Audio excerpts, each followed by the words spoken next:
আসসালামু আলাইকুম। তো বন্ধুরা, চলে এসেছি আরও একটি নতুন রেসিপি নিয়ে। তো আজকে আমি Christmas special eggless fruit cake তৈরি করে দেখাবো। আশা করছি এই রেসিপিটা আপনাদের ভীষণ ভালো লাগবে, আর এই কেকটা খেতে হয় অসম্ভব মজার। তো চলুন শেষ পর্যন্ত রেসিপিটা দেখতে থাকুন।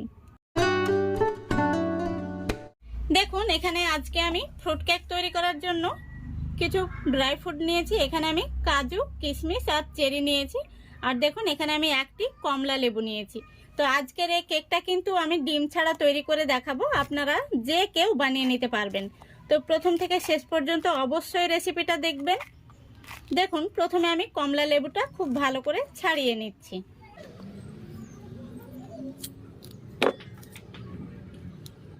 এবার দেখুন, লেবুর এই পিসগুলো আমি একটি মিক্সির জারের মধ্যে নিয়ে নিচ্ছি। তারপরে আমি খুব ভালো করে ব্লেন্ড করে নেব। তারপরে লেবুর জুসটা আমি ছেঁকে বের করে নেব। দেখুন, জুসটা আমি খুব সুন্দর করে তৈরি করে নিয়েছি। এবার জুসটাকে একটি ছাঁকনি দিয়ে ছেঁকে নিচ্ছি। দেখুন, সম্পূর্ণ জুসটা আমি ছেঁকে নিয়েছি। এই দেখুন, দেখুন জুসটা কত সুন্দর হয়েছে।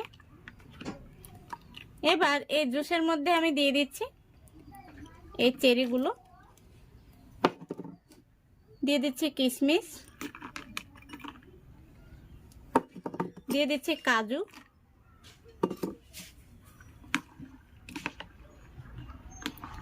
এইভাবে এই ড্রাই ফ্রুটগুলো কিছুক্ষণ ভিজিয়ে রেখে দেব। এবার কেকের ব্যাটারটা তৈরি করে নেব। তো দেখুন, এখানে আমি একটি মিক্সিং বোল নিয়ে নিচ্ছি। তারপরে দিয়ে দিচ্ছি 1/4 কাপ তরল দুধ। দুধটা আমি আগে থেকে জাল করে ঠান্ডা করে নিয়েছি। তারপরে দিয়ে দিচ্ছি 2 টেবিল চামচ মতো সাদা তেল। এবার একটি হ্যান্ড উইস্ক দিয়ে তেল আর দুধটাকে খুব ভালো করে মিশিয়ে নিচ্ছি। দেখুন, খুব ভালো করে মেশানো হয়ে গেছে। তারপরে দিয়ে দিচ্ছি 1/2 কাপ চিনি। চিনিটাকে এখানে আমি গুঁড়ো করে নিয়েছি, এতে করে খুব তাড়াতাড়ি চিনিটা গলে যাবে। আর সামান্য পরিমাণে দিয়ে দিচ্ছি লবণ। আবারও আমি খুব ভালো করে চিনিটাকে মিশিয়ে নেব। দেখুন, খুব ভালো করে মিশিয়ে নিয়েছি। এবার আমি দিয়ে দিচ্ছি 1 কাপ ময়দা, আর আরো 2 টেবিল চামচ ময়দা দিয়ে দিচ্ছি। সেই সঙ্গে দিয়ে দিচ্ছি 4 চামচের 1 চামচ বেকিং পাউডার আর 1/2 চামচ বেকিং সোডা। এবার হ্যান্ড উইস্ক দিয়ে খুব ভালো করে আমি মিশিয়ে নেব।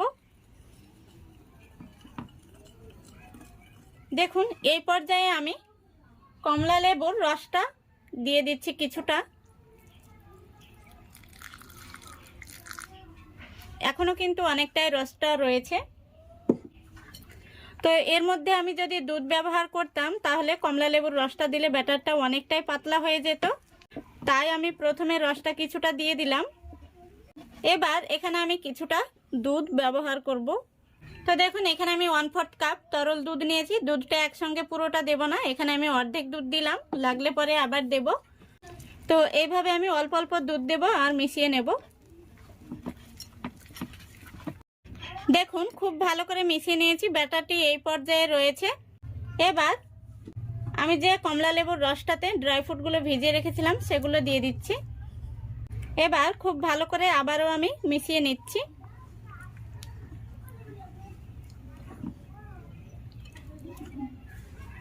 দেখুন, কেকের ব্যাটারটা কিন্তু একদম রেডি হয়ে গেছে, আর আমি এইভাবেই কিন্তু মিশিয়ে নিয়েছি। এই দেখুন, ব্যাটারটি কিন্তু এইরকমই হবে। এবার এটাকে আমি একটা সাইডে সরিয়ে রাখছি, আর কেক তৈরির জন্য আমি এখন বাটিটা রেডি করে নেব। তো দেখুন, এখানে আমি একটা স্টিলের বাটি নিয়েছি। বাটির মধ্যে দিয়ে দেব সামান্য পরিমাণে সাদা তেল। তেলটা খুব ভালো করে আমি বাটির মধ্যে লাগিয়ে নেব।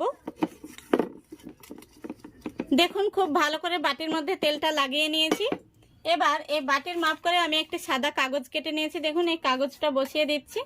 তারপরে এই কাগজের উপরেও আমি খুব ভালো করে তেলটা লাগিয়ে নিচ্ছি। দেখুন, বাটিটা একদম রেডি হয়ে গেছে। এবার এই বাটির মধ্যে আমি কেকের ব্যাটারটা ঢেলে দেব।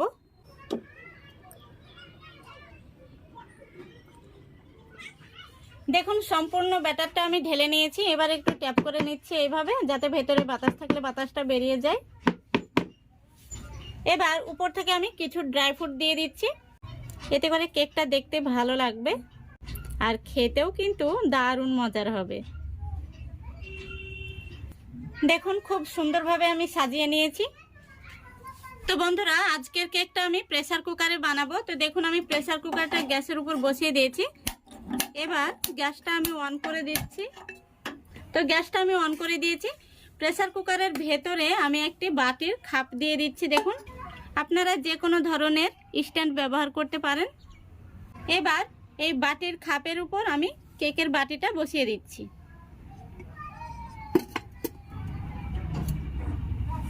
দেখুন খুব ভালো করে বসিয়ে দিয়েছি। এবার প্রেসার কুকারের ঢাকনাটা আমি লাগিয়ে দিচ্ছি। দেখুন খুব সুন্দরভাবে আমি ঢাকনাটা লাগিয়ে দিয়েছি। প্রেসার কুকারের উপরে যে একটি সিটি থাকে সেটা অবশ্যই খুলে নেবেন। এবার আমি গ্যাসের ফ্লেমটা বাড়িয়ে একদম হাই ফ্লেমে রেখে 5 মিনিট আমি জাল করে নেব, যাতে প্রেসার কুকারটা খুব ভালোভাবে গরম হয়ে যায়। 5 মিনিট পর আমি একদম লো ফ্লেমে করে দিয়ে পুরো 30 মিনিট জাল করে নেব, তাহলে কেকটা সুন্দরভাবে হয়ে যাবে। তো ফিরে আসছি 30 মিনিট পর। তো বন্ধুরা, পুরো 30 মিনিট পর ফিরে আসলাম। এবার আমি প্রেসার কুকারের ঢাকনাটা খুলে কেকটা দেখে নেব। আর ঢাকনাটা কিন্তু খুবই সাবধানে খুলতে হবে, যেন কেকটা ভেঙে না যায়, সেদিকে লক্ষ্য রাখতে হবে। দেখুন কেকটা কত সুন্দর ফুলেছে আর কি সুন্দর একটি কালার এসছে। এবার আমি একটি কাঠি ঢুকিয়ে দেখে নেব কেকটা ভেতর থেকে হয়েছে কিনা। দেখুন কাঠিটা একদম পরিষ্কার বেরিয়েছে, তার মানে কেকটা পারফেক্ট হয়েছে। এবার কেকের বাটিটা আমি বের করে ঠান্ডা করে নেব, তারপরে আপনাদের দেখাচ্ছি। দেখুন কেকটাকে আমি কিছুটা ঠান্ডা করে নিয়েছি। এবার একটি এই চাকু নিয়েছি, চাকু দিয়ে আমি কেকের সাইডটাকে এইভাবে ছাড়িয়ে নেব। এবার কেকটাকে একটি থালার মধ্যে আমি বের করে নিচ্ছি। দেখুন কত সহজে কেকটা বের হয়ে চলে আসছে। আমি যে কাগজটা দিয়েছিলাম সেই কাগজটা তুলে নিচ্ছি। দেখুন কেকটা দারুণ হয়েছে কিন্তু।